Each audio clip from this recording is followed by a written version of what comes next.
Tokyo के नाम के ओरिजिन से लेकर आर्थुरो के रियल फ्लेम थ्रोअर के सीक्रेट तक आज हम बात करेंगे एक ऐसे शो के बारे में जिसे नेटफ्लिक्स की मोस्ट व्यूड सीरीज की लिस्ट में शामिल किया जाता है, मनी हाइस्ट।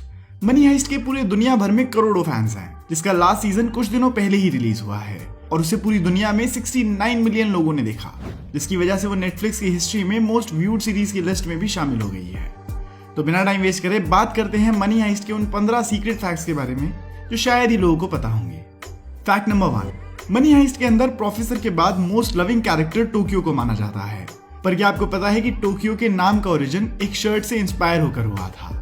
एक दिन मनी हाइस्ट के क्रिएटर एलेक्सा पिना जब सेट पर आए तब उनकी शर्ट पर टोक्यो लिखा हुआ था। उनकी कलीग को उनकी ये शर्ट देखकर आइडिया आया कि वो कैरेक्टर्स के नाम सिटीज के नाम के बेसिस पर रख सकते हैं और इसी से इंस्पिरेशन लेकर उन्होंने सभी कैरेक्टर्स को सिटी के नाम दिए।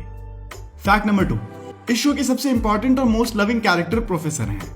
पर क्या आपको पता है कि वो रियल लाइफ में भी प्रोफेसर थे। एक्टर बनने से काफी समय पहले एल्वारो एक यूनिवर्सिटी में स्टेट मैनेजमेंट के प्रोफेसर थे। एल्वारो ने बताया कि उन्होंने अपनी टीचिंग डेज से कुछ रेफरेंसेस शो में भी यूज किए हैं। शो में सभी लोगों को सिटी के नाम से एड्रेस किया जाता है, जैसे किसी को बर्लिन, टोक्यो, नायरोबी या फिर पलेमो। पर प्रोफेसर को किसी भी सिटी का नाम नहीं दिया गया। जब उनसे एक इंटरव्यू में पूछा गया कि उनके कैरेक्टर पर कौन सी सिटी का नाम सूट करता, तब उन्होंने बताया कि उनका नाम यूरोप की वैटिकन सिटी के नाम पर सूट करता है। उन्हें लगता है कि Vatican city well protected, mysterious और फिल्ड विद नॉलेज है, जो प्रोफेसर के कैरेक्टर को परफेक्टली डिफाइन भी करती है। इस बारे में आपकी क्या राय है? आपके हिसाब से प्रोफेसर का नाम कौन सी सिटी से इंस्पायर होना चाहिए था? हमें कमेंट्स में जरूर बताइएगा। फैक्ट नंबर 3, मनी हाइस्ट की स्टोरी बिल्कुल अलग ही नैरेटिव पर प्लान की गई थी। स्टार्टिंग में ये डिसाइड किया गया था कि इस शो के सभी कैरेक्टर्स को एक बीमारी होगी, जिसकी वजह से वो जल्दी ही मर जाएंगे। तभी वो अपनी डेथ से पहले एक बड़ी चोरी प्लान करते हैं। पर बाद में इस आइडिया को ड्रॉप कर दिया गया और सिर्फ बर्लिन को ही इलनेस के साथ दिखाया गया, जो कि मेरे हिसाब से एक सही डिसीजन भी रहा, क्योंकि अगर पूरी टीम को ही एक इलनेस हो जाती तो उनकी हाइस्ट के लिए स्टेक्स काफी कम हो जाते, जो स्टोरी को रुइन कर सकता था। फैक्ट नंबर 4, लोगों को मनी हाइस्ट इतना ज्यादा पसंद आया कि world famous football player Neymar junior ने मनी हाइस्ट के मेकर्स से रिक्वेस्ट करके उस शो के अंदर अपना एक कैमियो भी दिया है और इसी वजह से सीजन 3 के अंदर नेमार एक मॉन्क के कैरेक्टर में नजर आते हैं और सरकास्टिकली ये कहते हुए दिखते हैं कि उन्हें फुटबॉल बिल्कुल भी पसंद नहीं है। उनका यह अपीयरेंस काफी मीडिया अटेंशन का कारण बना था। फैक्ट नंबर 5, सीजन 3 में हमें एक रॉबरी देखने को मिलती है, जिसे वोल्ट के अंदर पानी में रिकॉर्ड किया जाता है। पर उस स्टोरी में दिखाए गए सोने को पहले फोम से बनाया गया था, बट पानी में जाते ही वो फोम खराब हो जाता था, जिसकी वजह से बाद में इस सीन को VFX के थ्रू दिखाया गया। इस सीन में ग्रीन स्क्रीन का यूज बिल्कुल नहीं किया गया था, जिस वजह से एडिटर्स के लिए इस सीन को एडिट करना और अलग अलग एंगल से बनाना काफी मुश्किल हो गया था और पूरी टीम को इस सीन में काफी प्रॉब्लम्स आई थी। टीम ने इस सीक्वेंस को शूट करना सबसे मुश्किल टास्क बताया था। फैक्ट नंबर 6, दोस्तों क्या आपको पता है कि हमें इस सीरीज में जो रॉयल मिंट दिखाया गया है वो असली रॉयल मिंट नहीं है। इस सीरीज को रियलिस्टिक दिखाने के लिए शो की एक टीम रॉयल मिंट में ही शूट करना चाहती थी, पर अनफॉर्चुनेटली उन्हें सिक्योरिटी रीजंस की वजह से शूट करने की परमिशन नहीं मिल पाई। लेकिन मैड्रिड के अंदर काफी सारी हिस्टोरिकल बिल्डिंग्स हैं जो उस मिंट की तरह ही दिखती हैं और लकीली उन्हें स्पेनिश नेशनल रिसर्च काउंसिल में शूटिंग करने की परमिशन मिल गई। शो के कुछ ही सीजन्स को एक्चुअल मिंट के बाहर शूट किया गया था, बाकी मेजॉरिटी सीन्स को स्टूडियो के अंदर शूट किया गया। फैक्ट नंबर 7, आर्थुरो ने इस सीरीज के कुछ सीन्स के अंदर रियल फ्लेम थ्रोअर यूज करा है। जी हाँ, आपने सही सुना। सीन को और इंटेंस और रियलिस्टिक बनाने के लिए उन्होंने एक असली फ्लेम थ्रोअर का इस्तेमाल किया था, जिसकी वजह से सीन को बनाने में काफी समय भी लग गया था। और क्योंकि आर्थुरो इस शो के सबसे हेटेड कैरेक्टर्स में से एक हैं, इसलिए उनके सीन्स में ज्यादा एम्फेसिस डालने के पीछे पूरी टीम ने जोर दिया था। फैक्ट नंबर 8, दोस्तों क्या आपको ऐसा नहीं लगता था कि टोक्यो ने ही पूरी सीरीज को नरेट क्यों किया?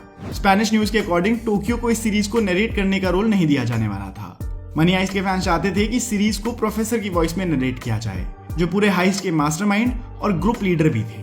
शो के प्रोड्यूसर्स भी यही चाहते थे, लेकिन फिर उन्हें रियलाइज हुआ कि ऐसा करने से प्रोफेसर का कैरेक्टर काफी नार्सिसिस्ट लगने लगेगा और बाद में इसी वजह से इस मेल डोमिनेंट कास्ट के लिए एक फीमेल वॉइस आर्टिस्ट की जरूरत थी।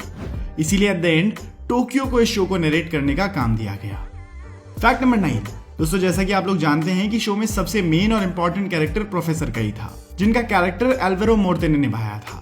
जब हम एल्वारो मोर्ते को प्रोफेसर का रोल निभाते हुए देखते हैं तो हमें उनके कैरेक्टर के हिसाब से वो बिल्कुल परफेक्ट कास्ट लगती है।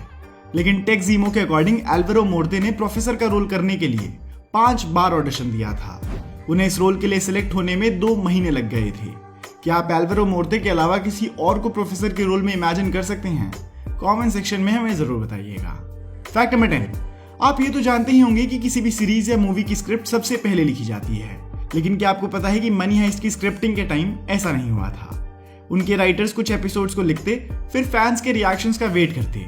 वो ये देखते थे कि ऑडियंस कौन से सीन पर या किस चीज पर सबसे ज्यादा रिएक्ट कर रही है, और उसी बेसिस पर वो आगे की स्टोरी को डिसाइड करते थे। ऐसा करने से रिस्क काफी बढ़ जाता था, लेकिन जितना ज्यादा रिस्क बढ़ता था उतनी ही ज्यादा स्टोरी एक्साइटिंग भी बनती थी। ये चीज इतनी फैसिनेटिंग थी कि एक्टर्स को भी कभी कभी पता नहीं होता था कि नेक्स्ट एपिसोड में उनके कैरेक्टर के साथ क्या होने वाला है। फैक्ट नंबर 11, मनी हाइस्ट दरअसल इस शो का नाम तब रखा गया था जब इसको नेटफ्लिक्स पर लाया गया। स्पेनिश शो को असल में ला कासा दे पापेल नाम के साथ शुरू किया गया था, जो कि 2 मई 2017 को पहली बार रिलीज हुआ, और उनका फर्स्ट एपिसोड काफी ज्यादा हिट भी हुआ था। पर समय के साथ उनके व्यूज कम होने लगे थे और ला कासा दे पापेल शो बंद होने ही वाला था। पर तभी नेटफ्लिक्स ने ला कासा दे पापेल को एक्वायर करके यूएस की ऑडियंस के लिए मनी हाइस्ट नाम देकर रिलीज कर दिया, और कुछ स्ट्रीमर्स की एडवर्टीजमेंट की वजह से ये शो हिट होने लगा, और वहीं से ये शो इंडिया में भी काफी पॉपुलर होने लगा, और तब से लेकर इस टीम ने कभी पीछे मुड़कर नहीं देखा। कुछ इस तरह की थी मनी हाइस्ट की सक्सेस स्टोरी। फैक्ट नंबर 12, क्या आपको भी लगता है कि आपने रियो के कैरेक्टर को निभाने वाले एक्टर को इस शो से पहले कहीं देखा है? तो इसका जवाब है जी हाँ। मिगेल हेरेन, जो कि रियो के कैरेक्टर को स्क्रीन पर निभाते हुए दिखाई देते हैं, उनको उनकी करिश्मेटिक स्माइल और अडोरेबल एक्सप्रेशंस की वजह से एक इंडियन एडवर्टीजमेंट में लिया गया था। गाना म्यूजिक ऐप के लिए उन्होंने एक एडवर्टीजमेंट में शूट करा था, और वहीं से कई लोगों ने मिगेल को शो के पहले देख लिया था। यह एडवर्टीजमेंट सबसे पहले 2015 में दिखाई दिया था। फैक्ट नंबर 13, दुनिया के सबसे रेवोल्यूशनरी आर्टिस्ट की जब भी बात करी जाएगी तो सैल्वाडोर डाली का नाम उस लिस्ट में जरूर आएगा।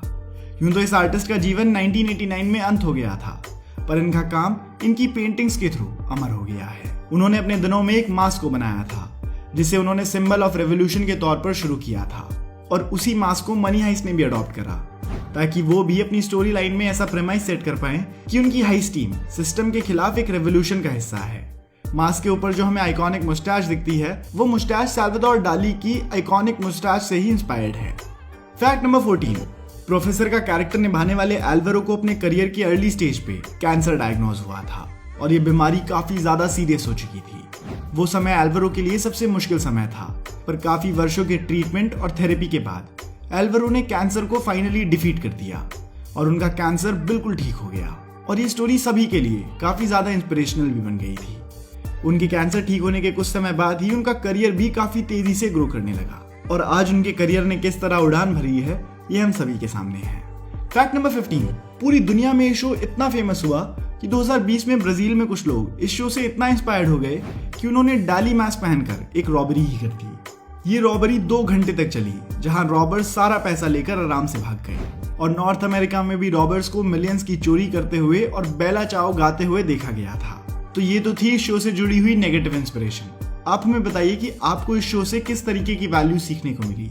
और अब जब शो के सभी 5 सीजन्स आ गए हैं, तो मेकर्स ने तय करा है कि अब वो स्टोरी को और आगे नहीं बढ़ाएंगे। अब जब शो खत्म हो गया है, तो आप हमें कमेंट सेक्शन में अपना इस शो का रिव्यू जरूर बताइएगा, और बताइएगा कि आपको इस शो में कौन कौन सी बातें अच्छी या बुरी लगी। दोस्तों, ये थे मनी हाइस्ट से जुड़े हुए 15 इंटरेस्टिंग फैक्ट्स। अगर आप चाहते हैं कि हम किसी और शो के ऊपर भी एक ऐसी वीडियो बनाएं, तो आप हमें उस शो का नाम कमेंट्स में जरूर बताइएगा। धन्यवाद।